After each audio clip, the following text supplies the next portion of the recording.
I removed my Walter V drive to do some maintenance, so I did a short video to explain how it works if you ever need to remove it and to do some maintenance. So this is your oil sprayer.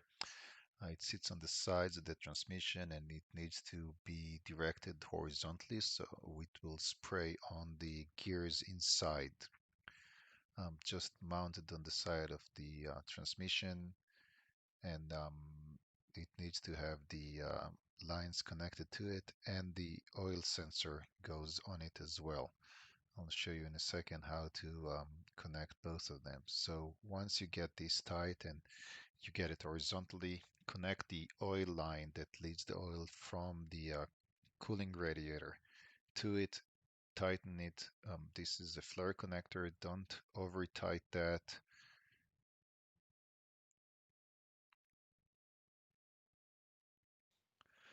And once you're done tightening it, put the oil pressure sensor. This is a 2 psi um, normally closed switch. That means that it shorts between the two leads all the time until the pressure builds up and exceeds 2 psi.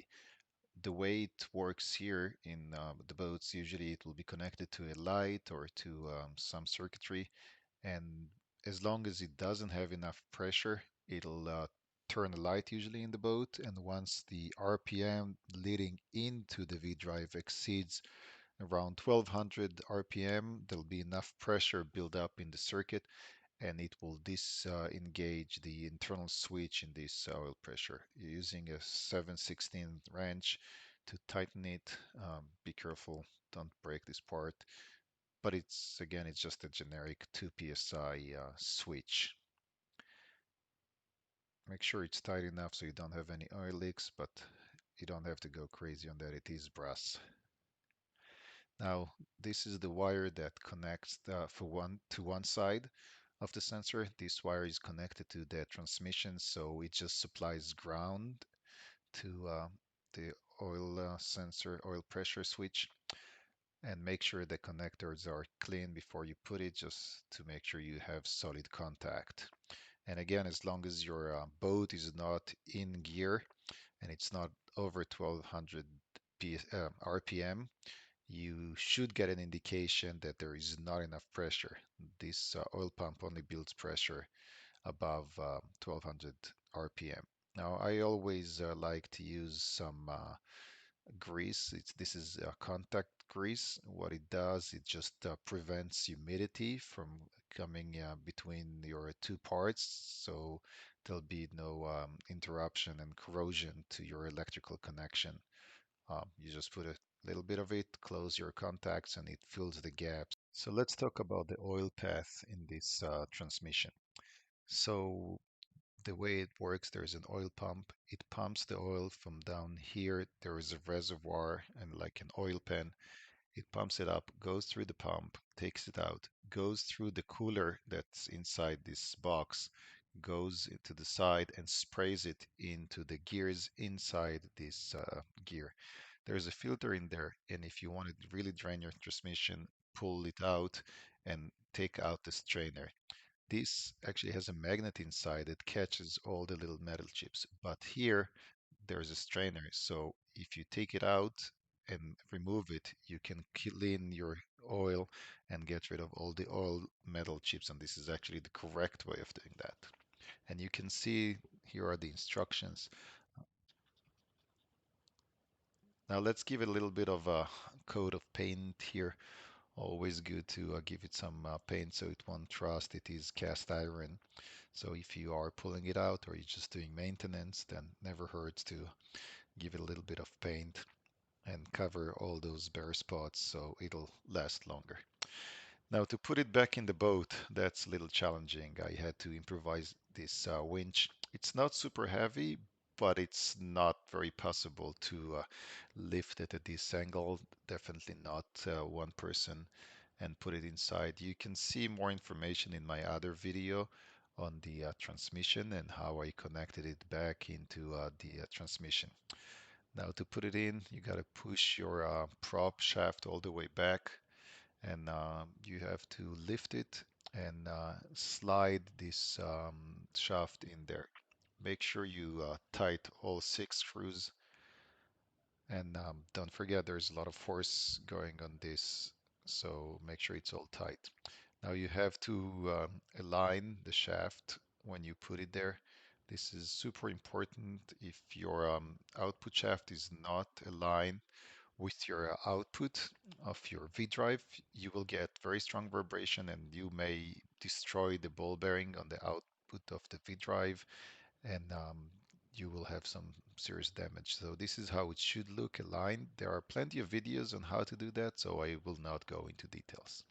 Now this is how it looks like when it's all in. I also mounted the two sides nipples, and I'm gonna add a water strainer. I don't know why the boat didn't have one, but it even say in the manual that you should have a water strainer. And what it does, it just picks up any garbage that can be floating on the water and go into your water cooling system. So it's good for all the component, not just the V drive. It's good for your gear, your fuel cooler, and your engine itself. So definitely recommend and adding a strainer.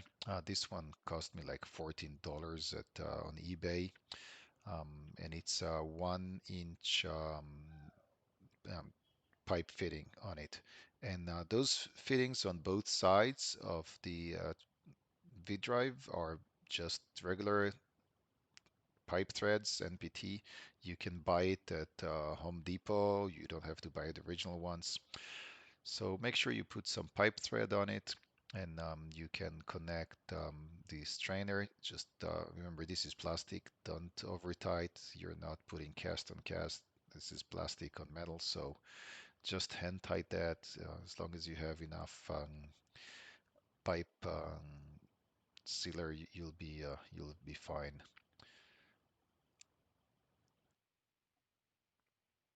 And to assemble it back, just put the little mesh in there that comes with it, and put the cap on it, or the cup, sorry. Um, and that's it. And now we need to connect back the lines, but I'm still waiting for the line to gather, or the hose. I bought it on online, and I'm still waiting for it to arrive, so I'll get to that later in the video.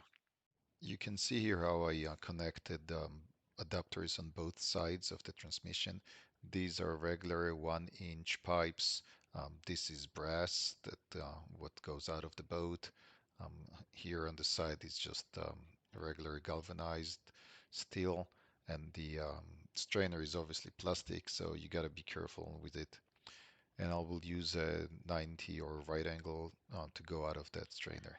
And here I put a T so I can connect it later on. Now let's do an oil change. So this is a 3/4 wrench. It shouldn't be too tight. Just open it, take your strainer, um, make sure that you remove the stick, because if not, you will create pressure inside and your oil will not go in. So remove it, and let the air out of there. Now make sure that your funnel goes in the right direction. It should be aimed into the transmission, so the oil will go in, and go slow. It's not a big opening there, so should go slow and let it fill the transmission. Now, as you can see, I'm using SAE 30, and it should be a single grade. Do not use 10W30 or 5W30, anything that it should be a straight 30. That's because 10W30 is a 10 when it's cold, and it's 30 when it's hot. And this is not an engine, this is a transmission. It needs 30 all the time, so just use a 30. I bought this purple type, and it's synthetic, so it's nice because you can see that it's purple. It's easy to see it on the stick, and it's synthetic, so I know it will last longer. It won't get oxidized as fast. So you can put your stick back in, and give it a test and see where it is. And as I said, sorry, it's kind of out of the frame here, but you can see, because it's purple, you can very easily see where with regular motor oil, it'll be hard to see where it is. Now, put this cap back on. You shouldn't over tight that.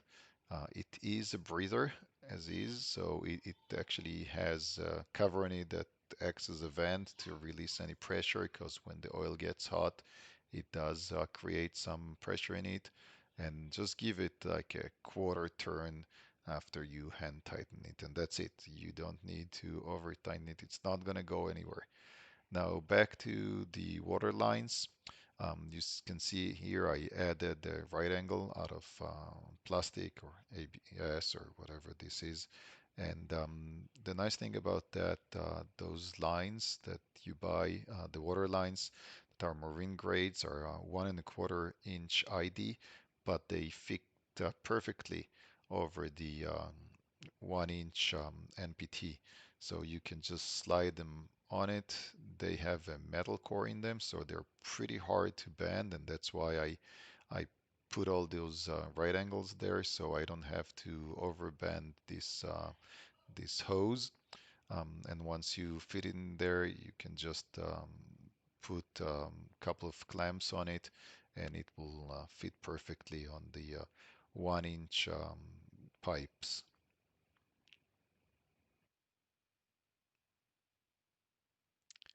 So I'll try and give you a better shot here so you can see the whole thing. You can see this is the hole through the boat, goes through the pipe. I didn't put the clamps yet, but you can see it goes with a plastic adapter into the strainer. I actually flipped it to be on top. It'll be just easier to handle, more visible and easier to open and close. It will make a mess when you open it, but that's fine. It will actually drain every time you stop your engine. It will just drain back out. So shouldn't be too much of a problem, and just make it more visible if there's anything stuck in there. And you can see here I used brass. I don't like mixing brass and cast iron together, so I use old brass on this part. Then you have a hose, so you can change to whatever you want. Now I added the instruction for the V drive. You can go look at that and pause if you want to read one of them, and just fine. If you have any problems, you can hopefully find the instruction how to fix it. So good luck.